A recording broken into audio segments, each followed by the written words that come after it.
We'll go ahead and get started. Good morning. My name is Marty Langton. I am president of the Houston Professional Firefighters Association. I am here with HPFFA's attorneys, our general counsel, Rick Moomey, and our senior legal counsel, Troy Blakeney.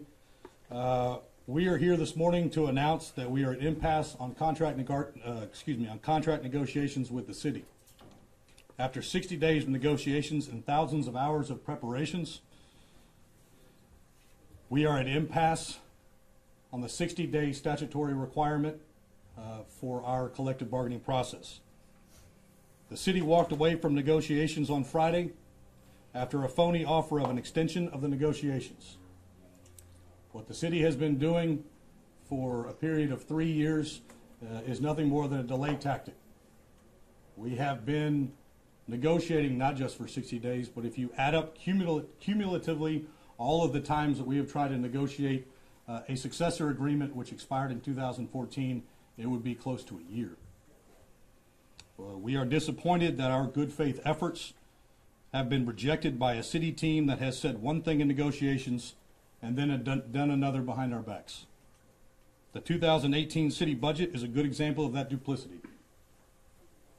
On day one of the negotiations, we presented a complete contract proposal to the city that included a 21.3% pay raise over 3 years. Now that 21.3% pay raise over 3 years addresses the fact that firefighters have been without contract and without a pay raise for the last 3 years, and if you go back over the last 6, it is a 0.5% a year, 0.5%.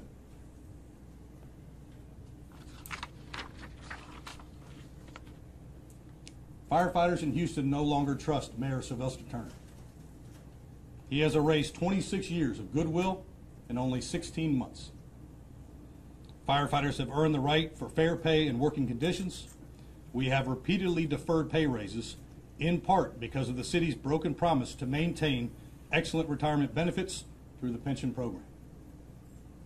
Contrary to the mayor's claims to Texas legislatures, Houston firefighters are not well paid. As for pay, consider this. We are one of the worst paid major city fire departments in the nation. In fact, some of our lowest paid new firefighters are eligible for federal assistance. The city's negligence of the fire department and its disrespect for firefighters will have other consequences. We're losing firefighters to suburban departments and to other cities. This is millions of dollars of training lost for firefighters to go to other departments.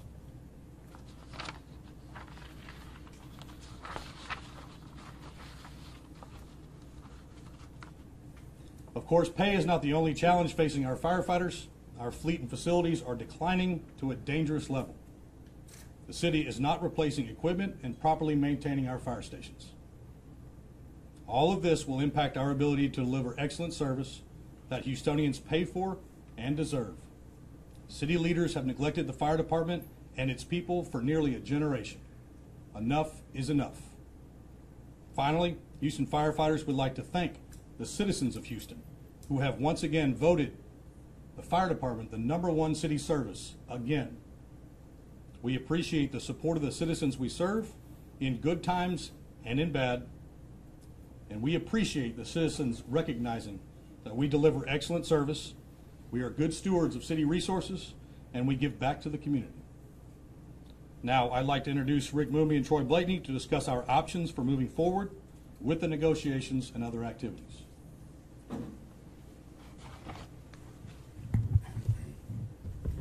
Good morning. I am Troy Blakeney. Rick and I represent the firefighters. We've actually been involved in representing them since 1988. Have a long history of being involved in this fire department. Both Rick and I are retired from the Houston Fire Department and both lawyers as we move forward. The process, once you reach impasse, is you have the opportunity to go to mediation to see if you can resolve your claim, of which the firefighters has advised the city they are willing to do. You move forward to arbitration, which we have notified the city in writing that we intend to make that request.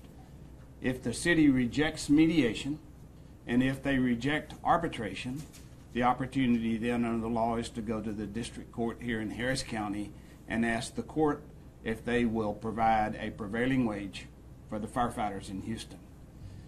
It is our hopes that there will still be avenues as we move forward with the city, that they will continue to talk with us.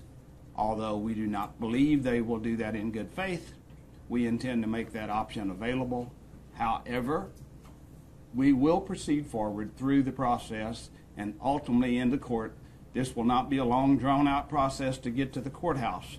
City has 5 days to accept arbitration or reject it. Thereafter, then we move into the courts. This is a system that was set up by the law, that had been accepted by the city voters, and now it's time to get to an end of this. Firefighters have waited a long time. They deserve a fair opportunity, and Rick and I intend to make sure that they get that opportunity. Thanks.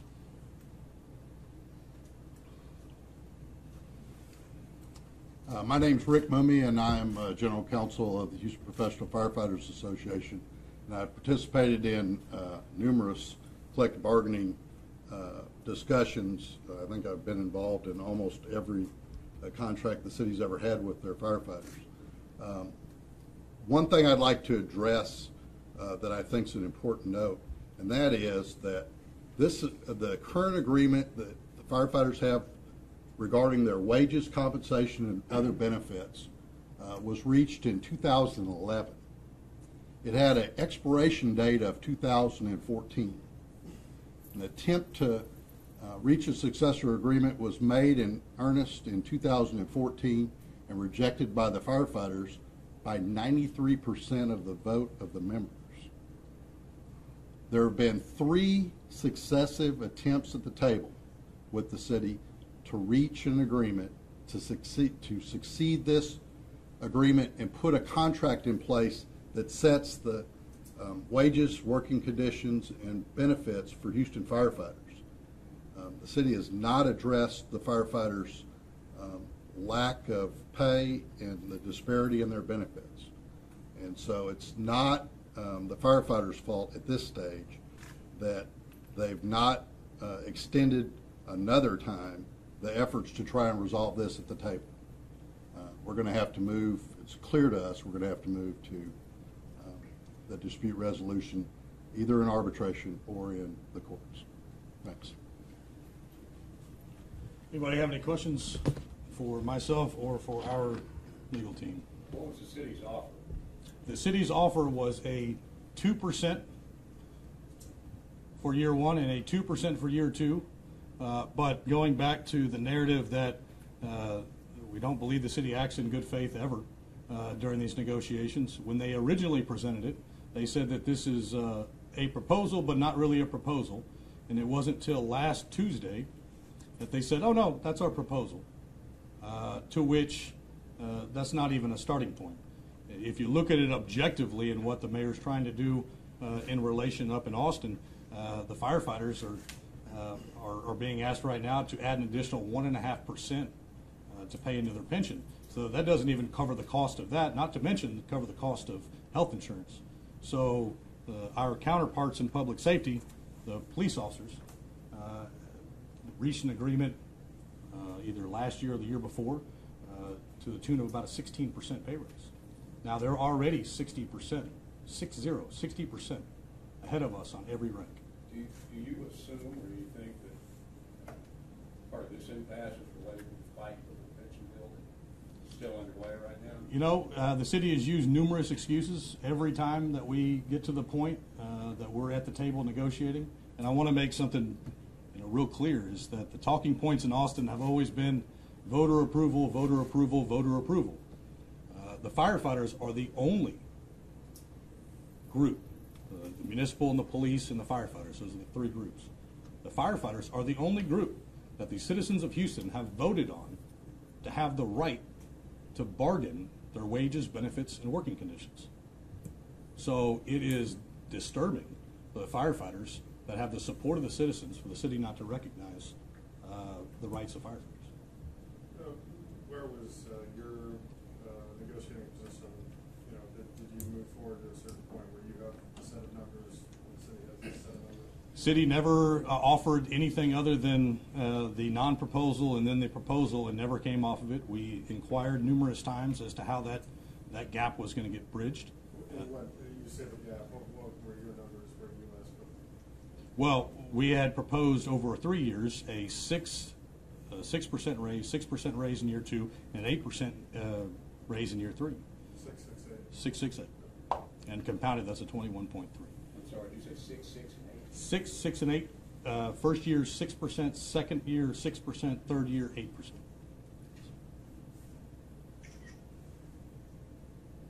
What was a rookie firefighter make coming out of the academy right now? 28,000 roughly. And you say, you got firefighters that are on relief? Yes. We were made aware that we have firefighters that had just gotten hired and gone through the academy that were on a federal food stamp program based on the amount of money they make in relation to their family. 28,000. How many of those firefighters do you have? I don't know. What we have been told and given specific information was on an individual that came forward to us. So you could be in court within a week, is that the timeline? Or if the city is, if there's negotiations are fruitful, it could be 2 months. What's the timeline? I'll let Troy. Well, it doesn't quite know. You have to notify the other side if you're willing to go to arbitration in a week. After that, failure, arbitration is only by agreement, as in mediation. City can accept it or reject it.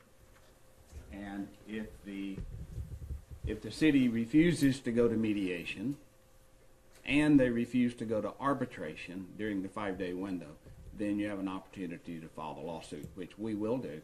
Then you just become part of the legal system as you move forward. But there's no deadline to reach a deal under mediation or arbitration? There is not.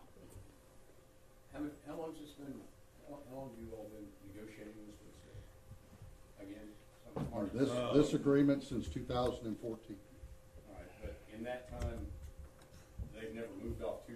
That's the best deal they've offered so far. At one point, they offered 4% as long as the firefighters agreed to substantial other cuts that basically paid that 4%. They would pay for their own raise. In the past, it's been the city's position. Cuts where? In benefits? Yeah, benefits. Leaves, give up leaves. Is anyone from the city express that the pay package can't really be negotiated until the pension package is locked in? That whatever the pension system's going to be? That's a good point, Phil. When, under this current agreement, it expired in 2014. There was an evergreen period, which is a grace period in which you maintain the status quo, and that expired on December 31st of 2016.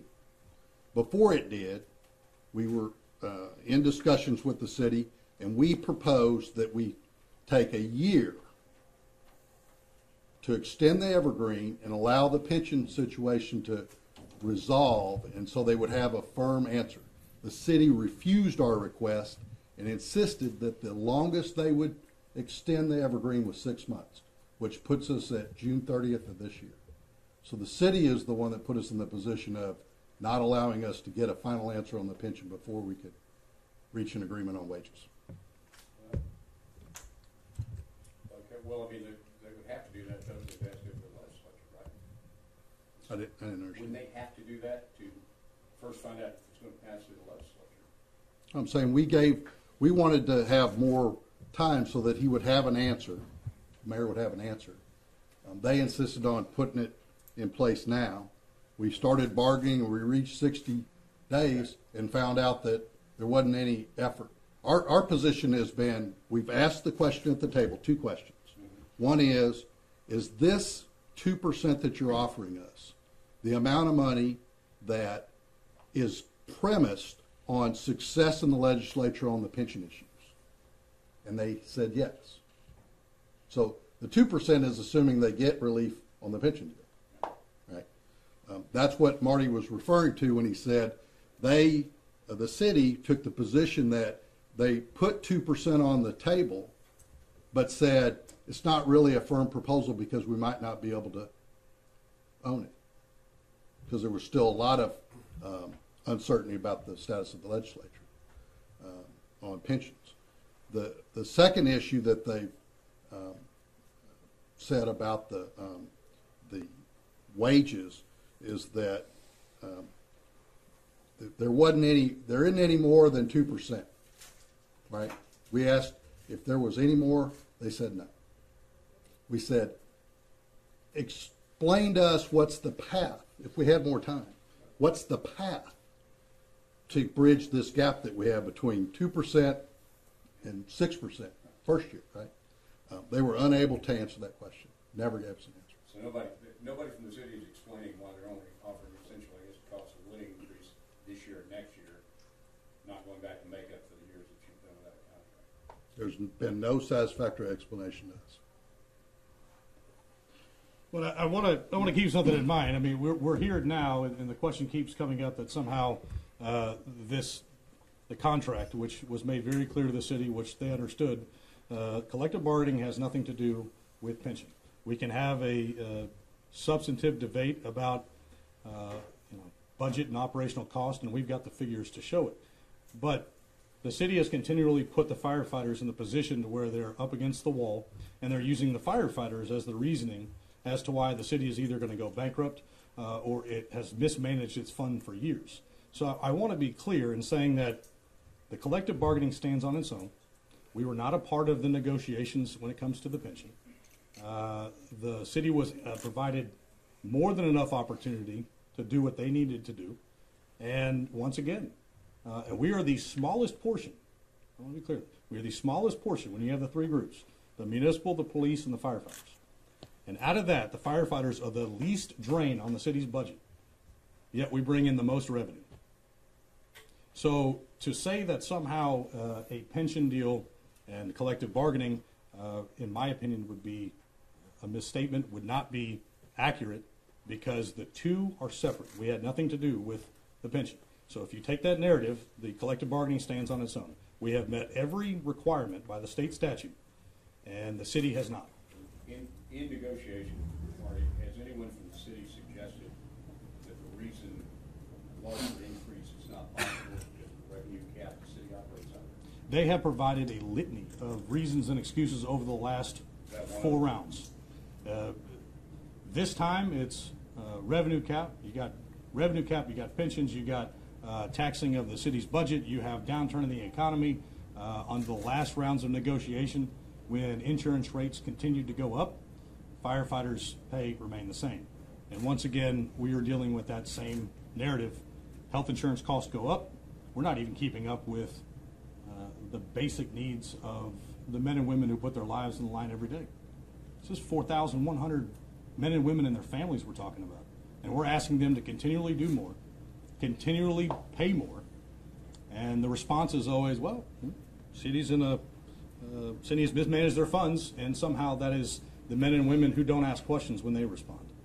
What they do is they respond to anybody that calls, and they do an excellent job. So I reject the notion that somehow anything has to do with being fair in how the city treats us. And again, I'll go back to collective bargaining was voted on by the citizens of Houston, not by the mayor, not by the city council, by the citizens.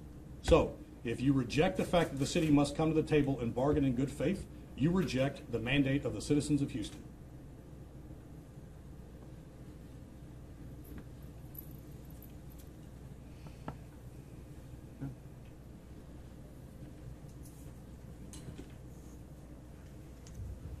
Anything else? Good. Thank you guys very much. Appreciate it. We'll stick around if you guys have any questions.